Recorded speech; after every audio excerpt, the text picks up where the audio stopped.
And we are back. Assalamu alaikum. Oh my gosh, you guys. It has been a year since our last episode of Maryam Alima. What do you know about Islam? And I'm thankful to Allah to have started recording again. First, I want to greet you with the greeting words of peace of Assalamu alaikum. I bear witness that there is no God but Allah who came to us in the person of Master Muhammad. We thank him for his exalted Christ, the most honorable Elijah Muhammad, who is the eternal leader of the nation of Islam. And we thank him for our Messiah in our midst today, our guide, our continuing light, and the most in Minister Louis Farrakhan. Yes, y'all, this is crazy. Um, you know, it's funny because today's topic or the title of this episode is going to be Cycles of Life. And I wasn't sure if I was going to even continue with this podcast. And I decided to go ahead and start it up again because I realized I'm going through a cycle of life, and in order for me to get back to where I was, I need to start doing the things that I was doing previously.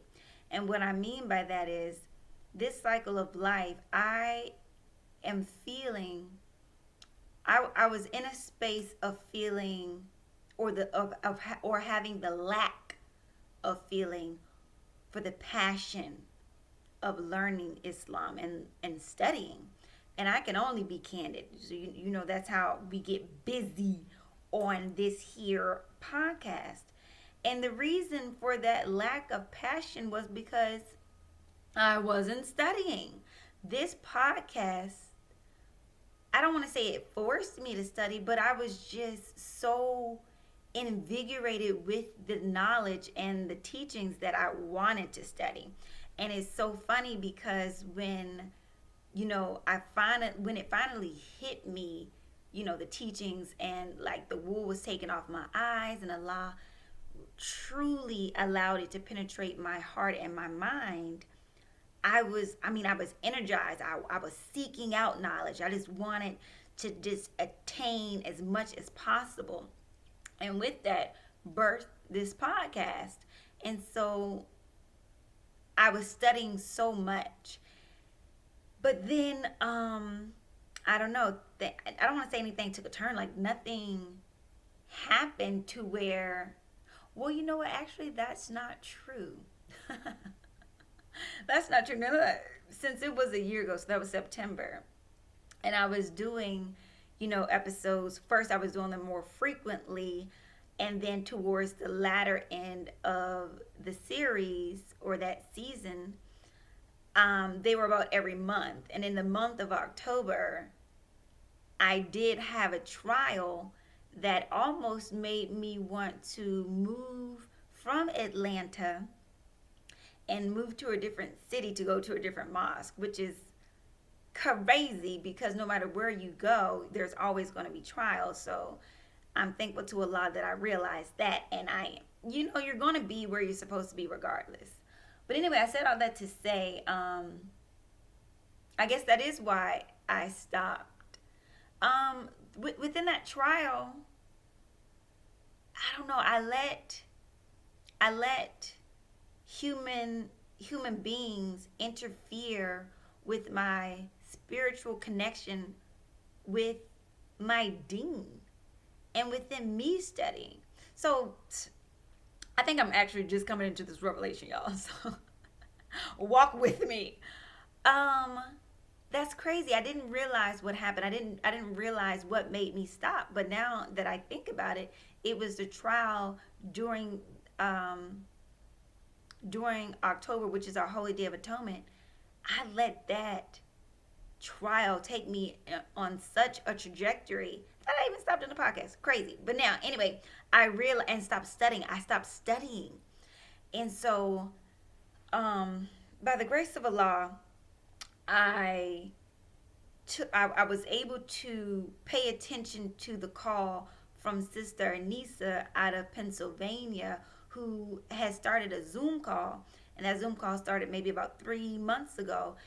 And I said, you know what? Let me get on this Zoom call. I have, during this pandemic, we are no longer able to go to the mosque, and we had already been told this long ago that our mosque was going to have to be in our homes, and little did we know when that time was going to come. And so I haven't been diligent with going to my Vanguard class, going to our study. Was crazy. I didn't even realize that we were having virtual study groups on Friday. Because I hadn't been paying attention. Yeah. But anyway, I started logging onto this Zoom call, and it was feeding me. And whenever I would attend my Vanguard class virtually, it would feed me. And I'd be like, "Oh, Mariam, this is what's missing." Allah will take that passion away from you. Like he'll take that feeling that you get. So like I had been looking I've been feeling like, wow, something is missing. There's a void. I'm obeying my restrictive laws. That for but by the grace of Allah, that has not, I don't want to say has never been, since I've accepted my own and by Allah's grace and being myself, obeying the restrictive laws has not been a challenge. What brings the challenge is being diligent and consistent with your studies and with giving the word, striving to give our people this knowledge so they can come into themselves and accept their own and be themselves. So I realized that I was literally, my heart was void, and I couldn't figure out why it was. And it's because I wasn't actually truly submitting my will to the will of Allah. And I mean, when I say that, it's because if you do not study, then you're not submitting your will. I mean, just doing the bare minimum it really isn't submitting your will to the will of Allah. And Allah will send you through these cycles of life to show you, like, yo, you gotta be consistent. You really do have to be consistent. And if you listen to the lecture by Honorable Minister Louis Farrakhan, The Cycles of Life, he tells you, like, there's a reason why we go through these cycles, and it's to test our faith, and to see how you're going to react when you are either at a high state of life and everything is going peachy keen. So like when everything, last year, everything for me spiritually, because I was being diligent, was peachy keen, and I was giving praise to Allah. And you're going to go through the opposite side when you're feeling down. You're like, gosh, nothing is going right. What is going on? You still have to give praise. I don't want to say that. I guess I'm giving praise now. Because I want to, I guess I'm giving praise now with the revelation of that's what was happening. But you have to. All right, family, we had a slight interruption. That's okay. It was just Alima. But what I was saying was that you have to give praise even during which we know, you have to give praise to Allah when you're going through a trial, because it shows that you are strengthened in your faith. And it's funny, on that Zoom call I was speaking about a sister. I don't want to butcher her name, so I'll just spell part of it. It's Hecava Mecca. I can't remember how to pronounce it. But anyway, she testified that she asked Allah for a humbling trial, and a deep humbling trial. And she received the blessing of that trial. And for me, I was like, wow, that's so, it's so beautiful. But it also, I mean, I couldn't say that I would ask for the same, because that is, I guess, frightening. It's slightly frightening because you don't know what that trial may be. When you ask for something, you're going to receive it. Maybe you may receive it, but you don't know in what form you're going to receive that trial in. So I can't say that I would do the same and seek out trials because I know the trials are going to come regardless. I just ask Allah to give me strength through my trials. I mean, we're in a trial now. Like, this pandemic and the state of life that we're in, we know that it will never go back to where it was, which is beautiful because we don't want to go back. What are we going back to? That wasn't it. That wasn't the hereafter. So we need to continue to go through this time and this trial so we can be in the hereafter. Continue to raise our people out of their slumber. So I am thankful for that. I do want to play a little bit of what the minister said in the cycles of life with going through trials and how to navigate through them. So I'm going to go ahead and play that.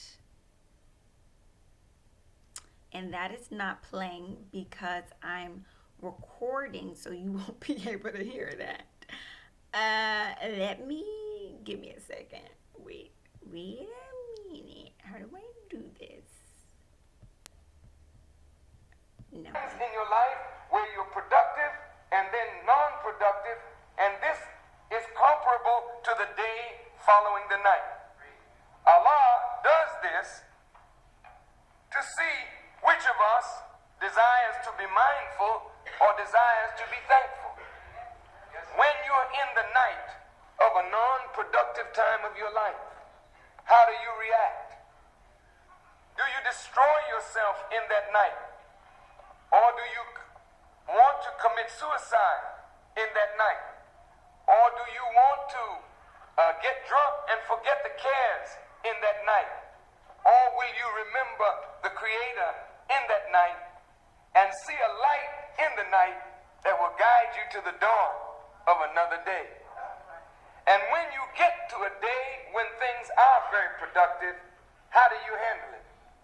When you're very productive and things seem to be going the way you would like them to go, do you remember the Creator? Are you thankful for that day? So Almighty God is teaching us in the transformation that there's a certain quality that you must have to go through life and be successful. And this is all human beings. If you want to be successful in life, you cannot go through life ungrateful for the little things that happen in your life, even for the misfortunes that come in your life. You must take a better attitude toward misfortune. None of us wants to die. None of us wants to see our children die. None of us wants to see our loved ones pass away. But in the scheme of life, death is always an ever-present companion of life. So some misfortune will come to your life or mine. You want a big deal and you thought you had it and something just breaks loose at the last minute and you lose it. It's a misfortune. How do you handle it? Do you say, oh, you cuss and you bang your hand and say, damn, God ain't God? You know what I mean? Took my son, took my wife, took my husband, took my mama. Why I got to take him so young? I lost my baby. I had a miscarriage. Oh, things are terrible. Well, you're not the first one that had one. You won't be the last one that lost a baby. And I'm going to stop it right there because, plug this back in. So, as you know, we are not, Oh, let me cut this back on. Sorry about that. So we're not going to be the only ones that go through a trial. Everyone is ordained by Allah to go through a trial. It's about how you go through that trial and come out on the other end, which will be your blessing. Gosh, I mean, I can't say anything more beautiful and more, you know, enlightened than that. That is the wisdom from Allah given to Minister Louis Farrakhan to give to us. He was a conduit, and I'm thankful for that. And so again, with going back to our sister, I want to say it's Hakava or Hakava. Apologize if I butchered it. The fact that she was so beautiful to ask for that trial, and to she said that she was going through it as gracefully and as thankfully as she possibly could. And I could actually, I mean, you could hear it once she asked for it. And just the blessing of the humbling that you have to have when you realize Allah is never doing anything necessarily to you, but always doing something for you to learn, for you to grow, for you to connect more with Him. Connect more with Him. That is what it's all about. We are born and we go through life in order to return to our Creator. And it's such a journey. And we have been so misguided in our life that when your mind is finally awakened, you will be remiss. You will be remiss to not stay on your deen, to keep up your duty to Allah, to keep up prayer. And that's why he takes that joy, he takes away the peace that you were given when you bore witness into the knowledge of truth. So if you're going to bear witness to the knowledge of truth and then stop studying and stop keeping up your duty, why would He bless you with that feeling of peace? It just does not work that way. Alhamdulillah. I thank Allah for the revelation of that. And I pray to Allah that He continues to help me be steadfast in my deen, in my prayer, in my study, in my trying to give the word to not only our family within this nation, but our people. So regardless of whether you join the nation, you are by nature a Muslim, which means you in nature, we are born righteous people. We are born to submit our will to the will of Allah. It's only by living in this crazy world do we want to do, I'm my own person, I want to be me, I want to do, but we don't know who we are. I want to just read a quick excerpt from the Quran because that's usually what I did, and we're going to continue to go on with that because I don't have it all. I'm trying to gain wisdom. So we have to do that with study. This is coming out of Surah 20, ayats 124 through 128. And whomever, Bismillah ar-Rahman ar-Rahim, which means, in the name of Allah, the Beneficent, the Merciful, I seek refuge with you, Allah, from the accursed Satan.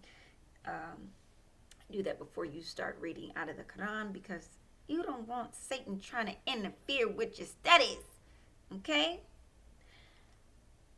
And from the reading, and whoever turns away from my reminder, for him is surely a straitened life, and we shall raise him up blind on the day of resurrection.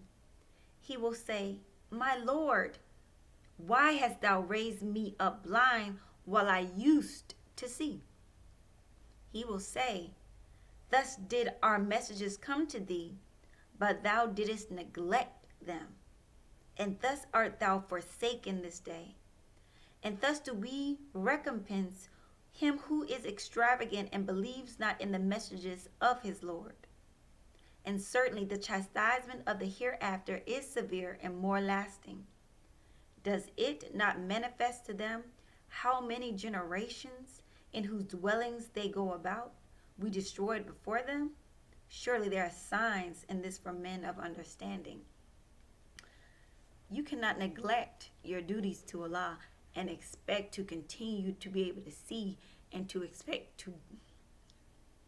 I apologize, because it's becoming a revelation to me as I read and as I study that I was becoming blind. I wasn't being blessed with vision and more foresight and with more understanding because I was neglecting my studies. I was neglecting my deen. So I urge you all, get back on your deen. If you fell off, he'll pick you back up again. So that's all I wanted to say for this first first episode into the second season, whatever you want to call it, continuation, who knows. But I thank Allah for allowing me to come to you today and to give a little bit of word, to give testimony. And I want to leave you as I came before you with the greeting words of peace of Assalamu alaikum, which means peace be unto you. Until next time, peace.